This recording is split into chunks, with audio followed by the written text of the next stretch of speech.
support our coverage with a free account on Privacy, the service that keeps you protected when shopping online. Get $5 to try it now by using promo code QZZ2J. All right. Well, our next guest is here. Hello. Hi. How are you doing? I'm good. Go ahead and introduce yourself for me. I'm Valerii Iakovenko. I'm the founder of the DroneUA company. We are working with the robotics industry for more than 11 years, and here on CES we are for the second time. And today we are bringing to the United States Ukrainian drones. And not alone. We have, together with our colleagues from Mosquito, we have established a Ukrainian pavilion on the main floor of the Venetian Hall. And we are representing more than only us. We have brought 10 more Ukrainian companies together to show the whole grown-up Ukrainian technological ecosystem. Right, not just the startups, the early stages. Now we're getting to see some of the more advanced companies as well. Absolutely correct. Basically, I was a startup last year. Okay. And today, I'm representing the grown-up company, the grown-up products, the grown-up partners, and even competitors in Ukrainian pavilion. And this is some kind of evolution. You know, the Ukrainian pavilion with the startups exists more than 5 years already on CES. It was sponsored by the United States government and helping Ukrainian startups to get to the global arena and showcase the ideas. But nowadays, this helped, this boosted the technological ecosystem of Ukraine, and now we are here evolved as a grown-up companies. It's so great to see. Legitimately, we always love to see when companies are able to progress. Not just through CES, but that's how we get to see you year after year to see the progression. So tell me about what it is you're showing off at the show this year. So basically today on Ukrainian Pavilion, on the 10 different companies that are represented there, we are showcasing our manufacturing capabilities in terms of the drones and new tech, in terms of the robotics, and not only assembly of the robotics, but also the manufacturing of the components used to build drones and robots. All of this equipment within the last 2.5 years started to be manufacturing in Ukraine, and now we are showcasing not only the country, Ukraine, as the biggest drone manufacturer of the planet, but also a country that was able to create all this equipment within the borders of a single country. We are not dependent anymore from the supply chains from Southeast Asia. We are not dependent on the possibilities or risks of the logistics, etc. The risks are quite obvious that we had to solve them. And right now, Ukraine manufactures 4 million drones per year. Oh, wow. And this is a huge number. And you know, yesterday we had a lot of guests in our pavilion with some kind of badges from federal agencies, and we understood the following. On the Ukrainian pavilion, nowadays we can see some companies that are manufacturing more than 4,000 drones per day. Wow. And this is a huge number. Basically, we can see how big the industry is in Ukraine, and right now it has a lot to offer to the global markets since we are going to export these products. And we believe that this experience of the localization of the supply chain, the possibility to make it within the borders of one country is a product. This is an experience that we want to deliver. The drones made in America might be the next big thing with the experience that Ukrainians have. We are really advanced in robotics, and we want to share that. That's fantastic. So tell me about what sets your drones apart. So previously I was working, our main focus is always to work in different enterprise segments, agriculture, industry, applications, mapping, etc. And the main focus was agriculture. This is the main market, and this is my personal passion to use drones in agriculture. However, nowadays we are using drones for safety, and these drones might help not only to actually safeguard our lands, but also to be industrially applied as new tools for different commercial use. And this is our product that we are representing here. So drones made in Ukraine with the Ukrainian-made parts, they are going to be a next big thing in terms of security applications here with the police officers, with sheriffs, with law enforcement units, etc. This is equipment brought for trainings and also to showcase how important and crucial it is to manufacture them locally.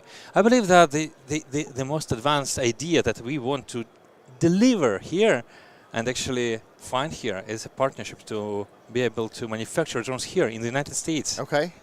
This is it. So that's one of your goals here? Yes. Okay. So obviously we're talking, for the audience, we're not talking about the little thing you buy at Walmart.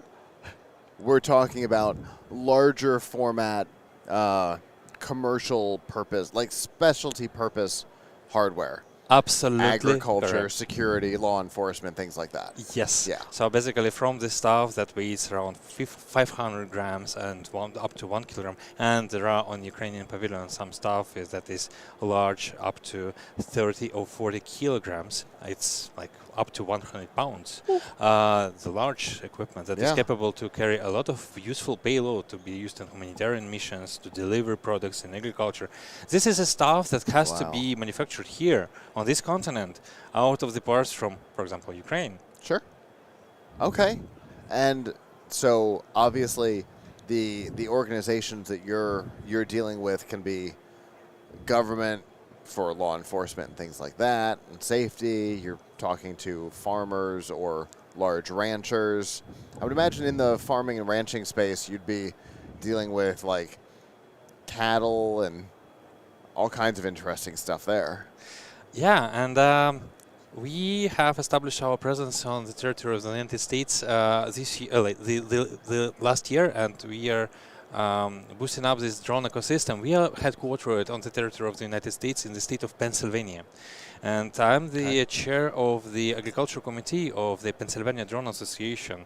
And we connect with every single farmer of the state. And we recently obtained a reward as the company that made the most significant impact of the drone industry in the state. And the capital of the Harrisburg, the capital of the state. So basically, we are affecting already, and we understand that we need to work with the business, not only with the government entities, but with the private stakeholders to deliver the message that drones are good. Drones can be worked for good. This is another era of delivering this information, because the robotics that we face today can be sourced from the security applications. You can see it from actual applications in Ukraine, but the original and the main scenario to use them is for good. Yeah.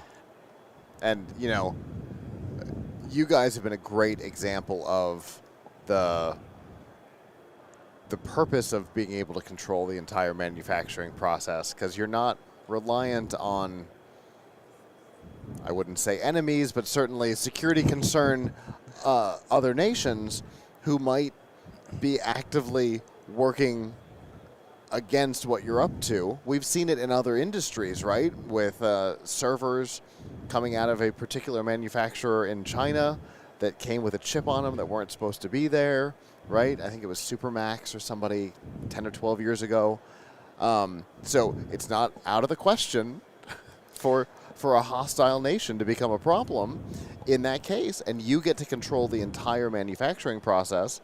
And so you know, for safety, security, law enforcement purposes, you know exactly what's in them, and you don't have to be concerned about other issues. Because, I mean, you guys have been in a situation for a while now, right? And so safety and security of even your own manufactured products becomes more important than ever. It is absolutely correct. The supply chain and the possibility of localizing the manufacturing processes, it is the question of national security. Yeah. It has to be done locally.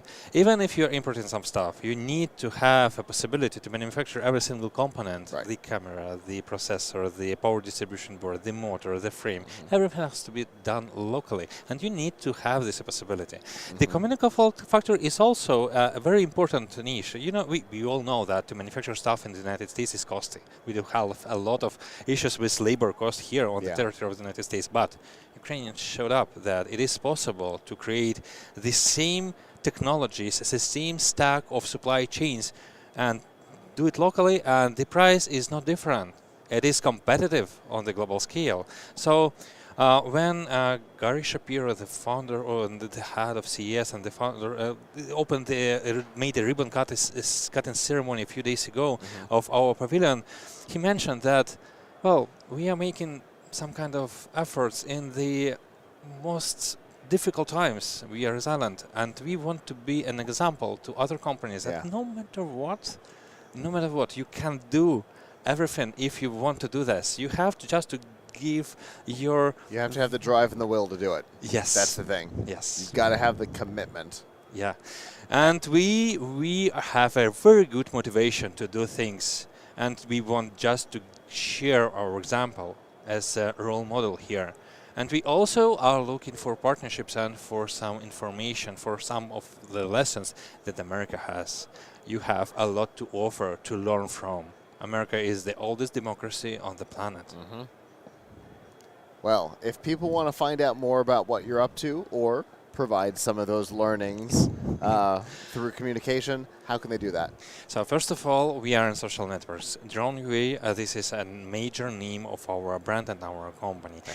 Also, we do have a platform called Fleet of Millions that unites all the members of our community, all the startups, all the companies that are represented in our pavilion or the pavilion of the startups downstairs. Fleetofmillions.com. This is a representation of our resilience and the vision that we can create millions of small friendly units that are, this is just an example of what Ukrainians can do. And if you want to reach us, just go to our website, to our social network, leave a message. We will reply immediately. We will try to catch every single communication, and we are looking for partners to grow up with. Wonderful. Thank you for coming up and talking to me today. Thank you very much. And good luck in your journey. Thank you. The Tech Podcast Network's CES 2025 coverage is executive produced by Adam Barker. Technical director is Kirk Corliss. Associate producers are Nancy Ertz, Tracy Ingram, Xerxes Goddard, Brandy Jackson, and Aviva Cram. Voiceover by Aaron Hurst. Our hosts are Marlo Anderson, Don Bain, and Scott Ertz. Studio and equipment are provided by PLUGHITZ Productions.